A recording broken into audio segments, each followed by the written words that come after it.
जय हिंद। आप सबको हमारे चैनल पर फिर से स्वागत है। तो आपको बता दें कि एसएससी जीडी के लिए 2026 में जो एग्ज़ाम होने वाला है उसके लिए हम मैथ का प्रैक्टिस सेट शुरू किए हुए हैं। पीछे भी हमने प्रैक्टिस सेट एसएससी जीडी के लिए बनाया है। आप उस वीडियो को ज़रूर देखिएगा और इस वीडियो को भी देख करके इस चैनल को सब्सक्राइब करिए, शेयर करिए और कमेंट्स करके बताइए कि ये कंटिन्यू रखे या आपको चैप्टर वाइज मैथ्स का सवाल बनाए, क्योंकि मैथ्स के लिए ये शुरू किया गया। और मैथ्स में आपको बता दें कि मैथ्स में 40 नंबर लाने के लिए हमने वादा किया कि इस प्रैक्टिस सेट को अगर आप कंटिन्यू देखते हैं तो आपको मैथ्स में किसी तरह का कोई दिक्कत नहीं आएगा।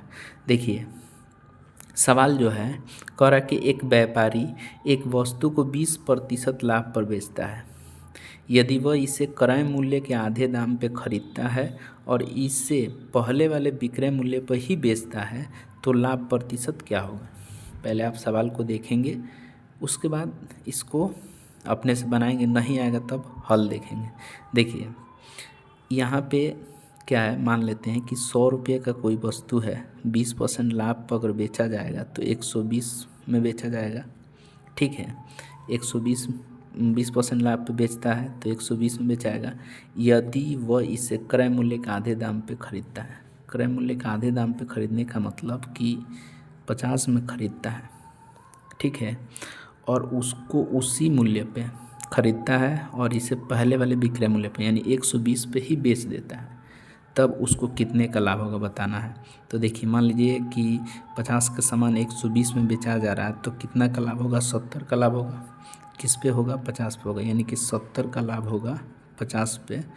परसेंटेज में देख लीजिए, 2 7 दूना 14, 140% का लाभ होगा।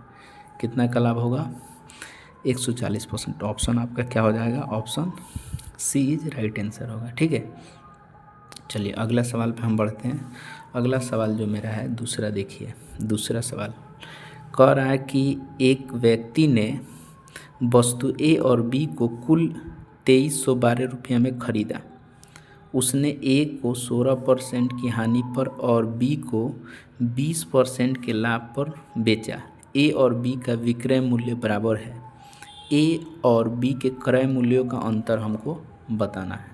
ठीक है, पहले सवाल को अपने से आप लगाइएगा, नहीं आएगा तब देखिएगा। देखिए यहाँ विक्रय मूल्य बराबर दिया गया है ना, तो मान लीजिए देखिए हम कहते हैं ए जो है उसको कितना में बेचता है, 16% की हानि पे बेचता है, यानी कि 16% हानि पे कोई सामान बेचेगा तो ए इंटू ये जो हो जाएगा कितना हो जाएगा, 84/100 यानी 84% पे बेचेगा।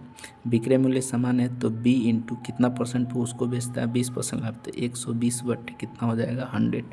या 100 से 100 कट गया, इसको काटा जाएगा तो देखिए यहाँ पे 12 दहाक 120 और 12 सत्ते 84 हो जाएगा, यानी a इंटू 7, इधर जो हो जाएगा b इंटू 10।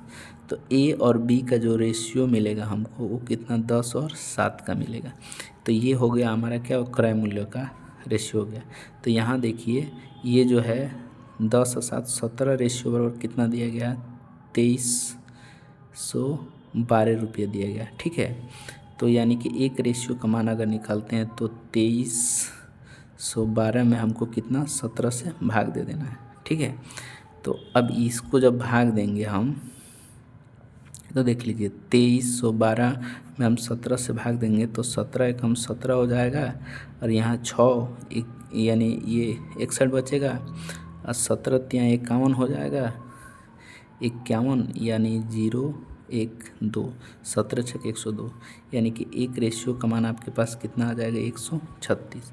एक रेशियो आपके पास 136 आ गया। अब इसका अंतर पूछा है, इनके क्रय मूल्यों का अंतर कितना, अंतर कितने का, 3 रेशियो का। तो 3 रेशियो का मान अगर निकाले तो 136 गुणे 3 करेंगे तो ये कितना, 18 के 8 हो जाएगा 39, 140, यानी 408 रुपये का अंतर इनके आएगा। ठीक है, तो ऑप्शन हमारा कौन सा हो जाएगा, ऑप्शन ए हो जाएगा। तो ये आपका सवाल नंबर 2 रहा। ठीक है ना, ये आपका सवाल 2 रहा। चलिए अगले सवाल पे हम बढ़ते हैं, सवाल नंबर 3 पे हम बढ़ते हैं। ठीक है, सवाल नंबर 3 देखिए, सवाल नंबर 3 जो है यहाँ पे आप देखेंगे सवाल नंबर 3 कह रहा है कि यदि 330 पेंसिलों को राजेश, सुरेश और चंदन के बीच क्रम से 1/4, 2/3, 1/3 के अनुपात में वितरित किया गया है तो चंदन को कितनी पेंसिलें मिलेगी, ये बताना है।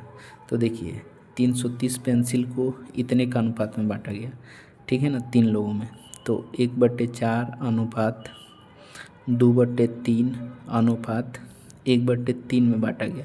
तो सबसे पहले जैसे देखिए अगर रेशियो में कोई फ्रैक्शन है, ठीक है, फ्रैक्शन में है तो इसको हम फ्रैक्शन से हटाएंगे। तो हटाने के लिए जैसे यहाँ पे 4 है, 3 है और 3 है, तो इसका हम क्या कर देंगे, एलसीएम ले लेंगे।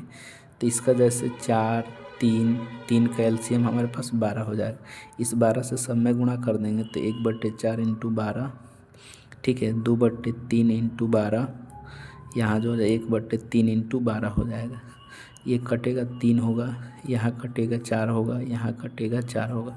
इसको यानी 3, 8 और यह 4, 3 और 8, 3, 8, 4 के रेशियो में इसको बांटा जा रहा है, ठीक है।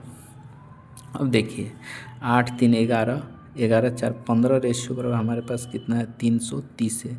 तो एक रेशियो कितने के बराबर हो जाएगा, अगर इसको भाग दिया जाए तो ये जो हो जाएगा 22 के बराबर हो जाएगा। तो हमसे किसका पूछा गया, चंदन का पूछा गया। तो चंदन का जैसे ये राजेश हो गया, सुरेश हो गया, चंदन हो गया, चंदन वाला हमारा ये 4 रेशियो है, तो 4 रेशियो का मान कितना हो जाएगा, 22 × 4 यानी 88 हो जाएगा। 88 पेंसिल उसको मिला है। Option C is right answer होगा, ठीक है। चलिए आगे चलते हैं सवाल नंबर 4 पे। देखिए क्या कह रहा है कि एक डीलर चावल को 15% के लाभ पर बेचता है और वास्तविक वजन से 15% कम वजन का उपयोग करता है, उसका लाभ प्रतिशत ज्ञात करना है, ठीक है। तो देखिए सबसे पहले 15% का जो फ्रैक्शन वैल्यू होगा वो कितना होगा, 15/100 लिखिएगा। तो यहाँ पे 5 3 15 और 20 बचे 100। इसका फ्रैक्शन वैल्यू जो हो गया 20 रुपये पर 3 रुपये का प्रॉफिट ले रहा है, तो ये कितना में बेच रहा है, 23 में बेच रहा है। अब कहने का मतलब 15% लाभ पर बेचता है, ठीक है, 15% के लाभ पर बेचता है और वास्तविक वजन से 15% कम पर वजन देता है। तो इसका मतलब हो गया कि 20 देना चाहिए था, लेकिन वो दे कितना रहा है, वो मात्र दे रहा है 17 केजी। 20 केजी देना चाहिए था, दे रहा है 17 केजी। अब देख लीजिए यहाँ पे ये 20 से 20 कैंसिल हो जाएगा, यानी कि यहाँ आपके पास 17 बचेगा और इधर आपके पास 23 बचेगा, ठीक है। यानी कि समझिए कि 17 का सामान 23 में बेच रहा है, तो कितना का प्रॉफिट हो रहा है, 6 का प्रॉफिट 17 पर हो रहा है। परसेंटेज के लिए 100 से गुणा कर देंगे, यानी कि ये जो हो जाएगा 600/17। और इसको जब हम भाग देंगे, ये जो भाग देंगे, ठीक है, तो देखिए 17 × 51 3 और उसके बाद से ये बचेगा आपके पास 9, 17 × 5 = 50, यानी कि ये जो होगा 35 से ज़्यादा होगा, 35 से ज़्यादा होगा।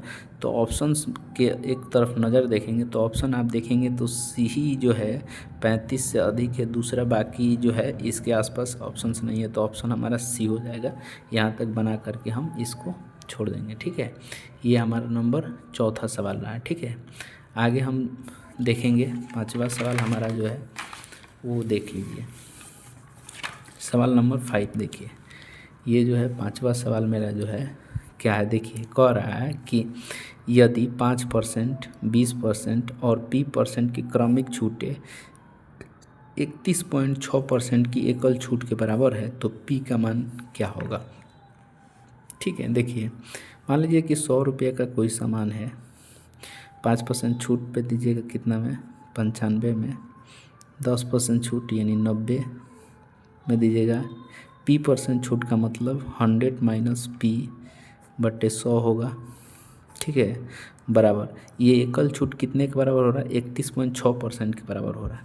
तो देखिए 31.6 का मतलब हुआ कि 100 में 31 पॉइंट छूट करेंगे तो कितना छूट हो जाएगा हमारा, यानी कि 10 में से 6 गया 4 हो जाएगा, यहाँ 9 में से 1 गया 8, 9 में से 6 गया, यहाँ 9 बचेगा, 3 चला जाएगा 6, यानी कि 100 की सामान कितना बेच रहे हैं, 68.4 में बेच रहे हैं। 68.4 को हम लिख सकते हैं 684/10 में सामान को बेच रहे हैं, ठीक है।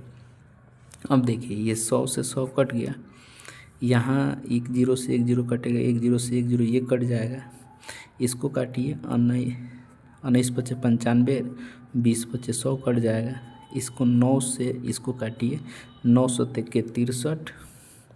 63 और 9 छक 54 हो जाएगा, इसको काटिए, 19 चौका 76, 4 हो जाएगा। अब ऊपर में आपका कितना बचा, 100 माइनस पी, नीचे में 20, इधर बराबर 4 बचा, क्रॉस करेंगे तो 100 माइनस पी बराबर आपके पास 80 होगा, पी को इधर भगा देंगे और ये 80 हो जाएगा बराबर पी, यानी कि आपके पास 20 हो जाएगा। पी का मान कितना निकल जाएगा, 20, और आपका राइट आंसर क्या होगा, सी हो जाएगा। तो आप ज़रूर बताइए, कमेंट्स करके बताइए कि ये वीडियो आपको कैसे लगा। और हम खुद गवर्नमेंट जॉब में सेलेक्ट हैं, तो हम अपने छोटे भाइयों से वादा किए थे कि जो भी हमारे भाई, चाहे वो एसएससी की तैयारी कर रहे हैं, यूपी पुलिस का तैयारी कर रहे हैं या रेलवे की तैयारी कर रहे हैं, वो इस चैनल को क्या करिए, सब्सक्राइब करिए, शेयर करिए और कमेंट्स करके हमको बताइए कि उनको किस पे वीडियो चाहिए। और मैथ्स में हम आपको बता दें कि ज़्यादा से ज़्यादा मैथ्स में आपको पूरा 100 में 100 नंबर लाने के लिए मेरा गारंटी है कि कोई भी एग्ज़ाम में आपको 100 में 100 नंबर दिला कर आएंगे। जय हिंद।